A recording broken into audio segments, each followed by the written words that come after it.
Hello there, people of the internet. I love the 5.56.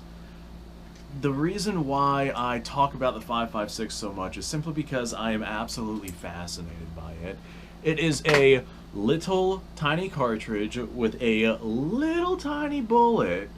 However, that little tiny bullet from this little tiny cartridge is moving super fast. This right here is just a little 55 grain bullet that I have inside this cartridge here. And from a 16-inch barrel, it's probably going to be moving about 3,000 feet per second. And the reason why I say from a 16-inch barrel is because most people are going to end up using a 16-inch barrel. If you end up taking the same 5.56 55 grain bullet, then you stick it into, say, a 20-inch barrel, which is what the cartridge was originally designed around, you're probably going to be looking more at 3,200 feet per second, depending on brand and different environmental factors and things like that. Might be a little bit slower, but you're going to be looking at around that ballpark. Now, 5.56 tends to be a little bit spicier than 223, but just for the sake of this argument, we're going to go ahead and use them interchangeably. I know they're not actually interchangeable, but the differences between the cartridge are beyond the scope of this particular video. I really like this round. However, the 5.56 is a significantly, well, it is the bare minimum cartridge if we are looking at rifle rounds. It is the absolute bottom tier, like, as far as intermediate cartridges go, it is at the absolute bottom in terms of its capabilities. It's capable enough, and it can do most of the jobs that most people would need a rifle cartridge like this to be able to achieve. However, that being said, man, it is really at the bottom in terms of its capabilities. A lot of people will preach about the amount of energy that the bullet has, or different bullet types and different bullet grain weights that we can choose from, and that is one of the reasons why I think it is a bare minimum rifle cartridge. It is so far at that bottom tier in terms of capability, to the point to where we have to do things like talk about different twist rates that we use the cartridge with, and different bullet grain weights that we use the cartridge with. It's to the point to where we have to discuss like very minor differences and changes between the cartridge. Like a difference between 5.56 and 223 is probably about 200 feet per second. And with most other cartridges, that doesn't matter. Like if we look at something else that's similar, if we look at say 308 versus 30-06, the 308 fires a 150 grain bullet at about 2,800 feet per second, and then the 30-06 fires that same 150 grain bullet at about 3,000 feet per second. However, that's a full power rifle round, and that 200 feet per second with that 150 grain bullet, it doesn't matter for all intents and purposes. If that extra 200 feet per second makes or breaks something with what it is that you're doing, you should probably use a bigger cartridge like a 300 Winchester Magnum. But yeah, that extra 200 feet per second just doesn't really matter in terms of basically everything else that is out there. But 200 feet per second from a 5.56 is a significant difference, simply because the 5.56 gets its effectiveness from velocity. It's a tiny little bullet, 55 grain bullet.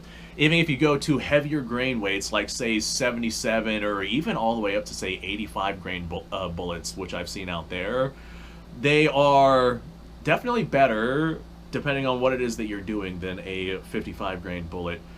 But they're still not exactly heavy. Like, that's a pretty gosh darn small, lightweight bullet. Like, if you were to look at, say, a 6.5 millimeter, which is also seen as a pretty gosh darn small bullet in the eyes of a lot of people, a 77 grain bullet is a really tiny bullet for them, but it's a really large bullet for your 5.56. If we have to start discussing things like twist rate and how twist rate affects the tumbling of a projectile, kind of like how a 1 in 12 twist with a 55 grain full metal jacket is more effective against a soft target than a 1 in 7 twist, and I get the 1 in 7 twist from like point blank range will be just as effective as a 1 in 12, because both of those are going to completely fragment upon impact. And yes, the Full Metal Jacket 556 does fragment. I made a full video about that.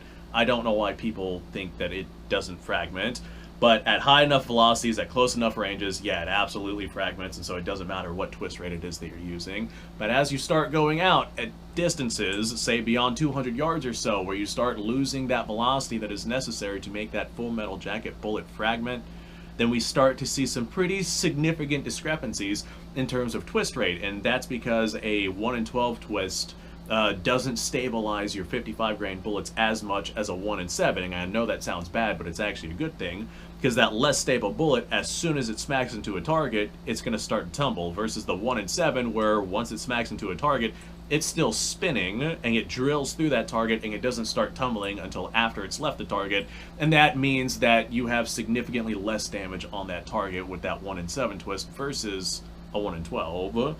Now, if we're talking about closer distances, then we start to see way less discrepancies, but that's probably a video for another time. The point is, the bullet is so far in the underpowered zone for a rifle cartridge that we have to discuss things like twist rate. And then we'll have people tell you, rather than worry about Full Metal Jackets, just go out and get some sort of either fragmenting round or expanding round or something like that. This right here is a 55 grain bullet in a 223 cartridge, and you'll see it has a polymer tip on it. That's because this right here, for all intents and purposes, is intended to fragment and expand whenever it smacks into a target. This right here is a good way to go if you're a civilian, just because you don't have to worry about the same rules that, say, a military has to worry about in terms of Full Metal Jackets versus expanding rounds. For the most part, check your local state laws to determine what would be the best for you to be able to use. But again, the main reason why we lean towards something like a fragmenting or expanding round is because we need that fragmentation and or expansion to be able to get the most effect from this cartridge as we possibly can. Either that, or we need the round to be able to tumble for us to get the most effect out of that cartridge that we possibly can.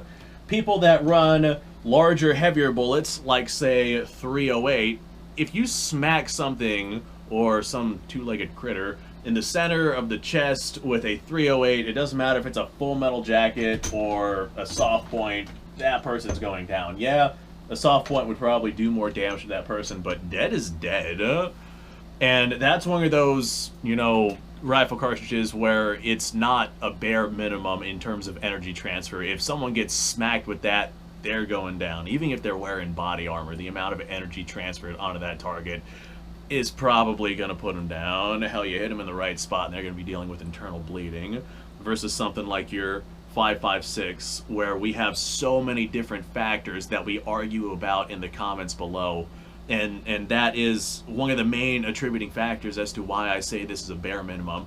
If you have to pay attention to like really, really minute things like 16-inch versus 20-inch barrel, or a 1 in 12 twist versus a 1 in 7 versus a 1 in 9 twist barrel, or just minor things like that. If you have to pay attention to whether or not you're rocking 556 versus 223 in what barrel length, because if you rock 556 in a 16-inch, you get about 3,000 feet per second. Rock 223 in that same 16-inch barrel, you're looking more like 2,800 feet per second, maybe 2,900 feet per second, depending on brand and whatnot.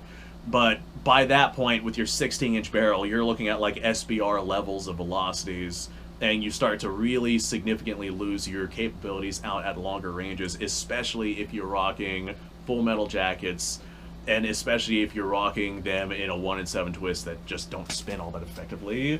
There's so much that goes into what you want to take into consideration for the 556 cartridge, and that's just not that's not a good indicator of a good, effective cartridge. It's good enough, it's adequate, it can do the job and do it effectively and do it cheaply, but boy, it is that bare minimum of adequacy. Things like 308 rifles, we don't discuss twist rate. They're all a 1 in 10 twist unless you go with like some one-off commercial rifle.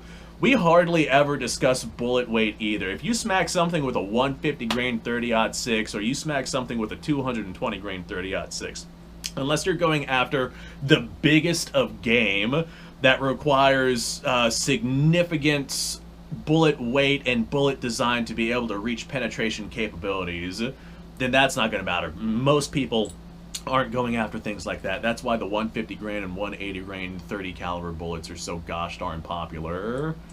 People don't pay attention to that because the cartridge is good enough to the point to where you don't have to pay attention to things like that. A 150 grain bullet will take care of pretty much everything that we're going to find here in North America. There's some very few jobs where a 220 grain might do better, but the 150 grain would probably still get it done. Unlike something like 5.56, where there's so many different things that you have to take into consideration.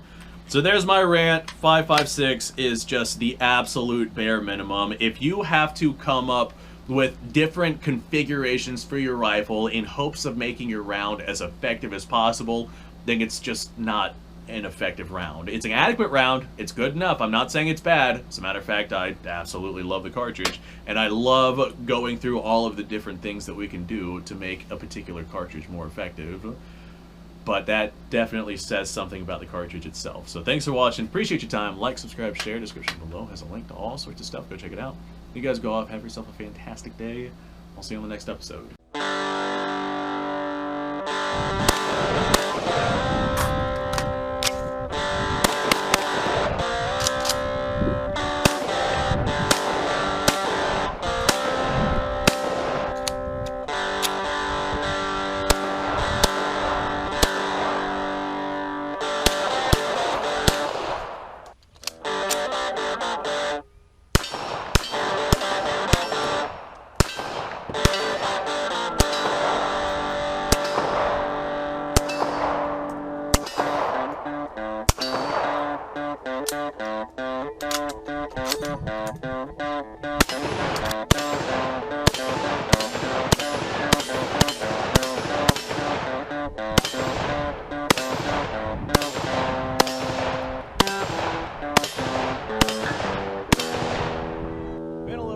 Since I've done this.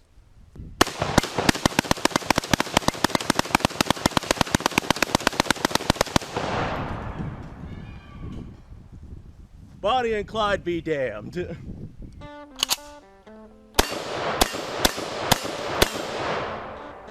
Poor man's Gary.